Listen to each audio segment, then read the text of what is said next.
للذین یؤلون من نسائہم تربص اربعۃ اشہر. شوہر صاحب کو آیا غصہ اور اس نے قسم اٹھائی اور بیوی کو کہا، اس کو ایلا کہتے ہیں، ایلا ایلا، قسم اٹھائی، اللہ کی قسم کھا کر میں کہتا ہوں کہ آئندہ میں تیرے ساتھ وظیفہ زوجیت ادا نہیں کروں گا، میں تیرے ساتھ نہیں رہوں گا، ہم بستری نہیں کروں گا، وظیفہ زوجیت ادا، میں اللہ کی قسم کھا کر کہتا ہوں. کبھی میاں بیوی میں آپس میں غصہ ہو جائے تو بعض دفعہ یہ قسم اٹھا لی جاتی ہے کہ بیوی کو غصے سے کہتا ہے میں اللہ کی قسم کھا کر کہتا ہوں کہ ہمارا جو آپس میں معمول ہے آئندہ کبھی نہیں کروں گا. اب ہوتا یہ تھا کہ زمانہ جاہلیت کے اندر لوگ یہ قسمیں اپنی بیویوں سے اٹھا لیتے تھے. یہ قسمیں اٹھانے کے بعد وہ یہ سمجھتے تھے کہ اب بیوی ان پر حرام ہو چکی ہے، لہذا اب بیوی کے قریب بھی نہیں جاتے تھے اور اس کو طلاق بھی نہیں دیتے تھے. اب بیوی گھر میں ہے، نہ اس کے ساتھ بیویوں جیسا سلوک اور نہ طلاق کہ اس کی رسی آپ چھوڑ دیں تاکہ دوسری جگہ اس کا نکاح ہو سکے، نہیں. اب ان کے ذہن میں یہ ہم نے قسم اٹھا لی تو اب ہماری صلح تو آپس میں ہو نہیں سکتی، لہذا طلاق بھی نہیں دیتے تھے. وہ بیوی بیچاری گھر میں بند ہی رہتی تھی. اللہ تعالیٰ نے اس جاہلانہ رسم کو بند فرمایا. اللہ نے فرمایا پہلی بات تو یہ ہے کہ بیوی کے ساتھ ایسی قسم مت اٹھایا کرو، اور اگر بالفرض تم نے قسم اٹھا لی اور اپنی بیوی کو یہ لفظ بول دیے تو اب دو صورتیں ہیں. بات سمجھے؟ اب دو صورتیں ہیں. ہم تمہیں 4 مہینے کی مہلت دیتے ہیں، تربص اربعۃ اشہر، اللہ کی طرف سے اعلان آتا ہے ہم تمہیں 4 مہینے کی مہلت دیتے ہیں کہ تم نے اپنی بیوی کو یہ جو قسم اٹھائی ہے اور قسم دی ہے تو ہم تمہیں مہلت دیتے ہیں کہ 4 مہینوں کے اندر صلح کر لو. اپنی قسم توڑو، کفارہ دو اور صلح سے رہو. قسم توڑو گے گناہ نہیں ہوگا، ثواب ہوگا، صلح کر لو. لیکن اگر تم نے جاہلوں کی طرح اپنی بیوی کو لٹکائے رکھا اور نہ اس سے صلح کی نہ قسم توڑی، اللہ فرماتے 4 مہینے کی مدت، 4 مہینے کے بعد ہم فیصلہ خود کر دیں گے.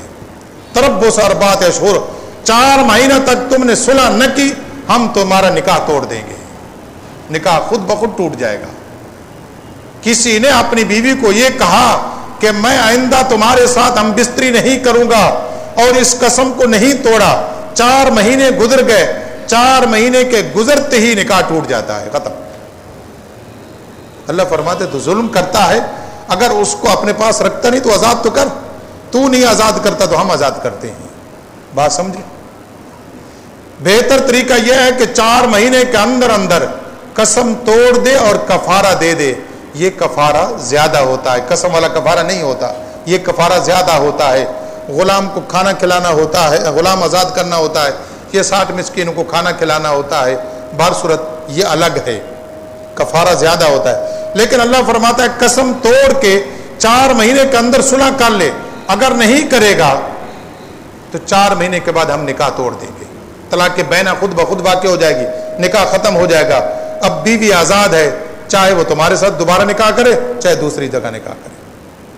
اس لیے کبھی بھی بیویوں کے ساتھ قسم نہ اٹھائی جائے. لیکن اس آیت کو اگر ہم سمجھیں تو ایک مسئلہ سامنے آتا ہے. اللہ کو اس آیت کے اندر یہ پیغام دینا ہے کہ بیویوں کو لٹکا کے مت رکھو. بات سمجھے؟ بیوی کو بیوی بھی نہ بناؤ اور اس کو آزاد بھی نہ کرو. اللہ کو یہ بات کبھی پسند نہیں ہے. بیوی کو لٹکا کے رکھنے کے 2 مطلب ہوتے ہیں. ایک یہ ہوتا ہے کہ اس کو رکھتے ہو اور اس کے اخراجات اسے نہیں دیتے، کھانا پینا رہائش نہیں دیتے، یہ بھی بیوی کو لٹکا کے رکھنا ہے. اللہ فرماتے تمہیں پسند نہیں ہے تو چھوڑ دو، تمہاری طاقت نہیں ہے تو چھوڑ دو، نکاح ہی نہیں کرو. لیکن اس کو اخراجات بھی نہیں دیتے اور اس کو کھانا پینا نہیں دیتے اور اس کو نکاح میں بھی رکھا ہوا ہے. دوسری بات، کھانا پینا تو سب ہے لیکن شوہر صاحب ہیں بیوی سے بولتے ہی نہیں ہیں. ماں باپ سے بولتے ہیں، سب سے بولتے ہیں، بیوی سے نہیں بولتے. اب مہینوں کا مہینہ گزر جاتے ہیں، سالوں کے سال گزر جاتے ہیں، شوہر صاحب بیوی کو لفٹ نہیں کراتے. اللہ فرماتا ہے یہ ہم نے تمہارے نکاح میں دی ہے، اس کو اپنے ماں باپ سے ہٹا کر تمہارے گھر میں ہم نے رکھا ہے تو اس کی حفاظت بھی ہم کریں گے.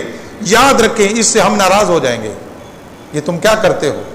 یا تو اس کو آزاد کر دو یا اس کے ساتھ جو شریعت میں رہنے کا طریقہ اس طریقہ سے رہو. یہ شرعی اصول ہیں. اور کچھ لوگ وظیفہ زوجیت قابل بھی نہیں ہوتے اور پھر بھی بیوی کو گھر پہ رکھتے ہیں. اللہ نے اس سے بھی منع فرمایا.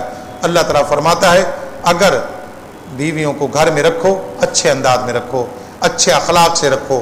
حضور اکرم صلی اللہ علیہ وسلم نے فرمایا تم میں سے سب سے بہتر وہ ہے جو اپنے گھر والوں کے ساتھ سب سے بہتر ہو کر رہتا ہے. اللہ تعالیٰ ہم سب کو قرآن پاک کی ہدایات سننے، سمجھنے اور اس پر عمل کی توفیق عطا فرمائے. اللہم صلی علی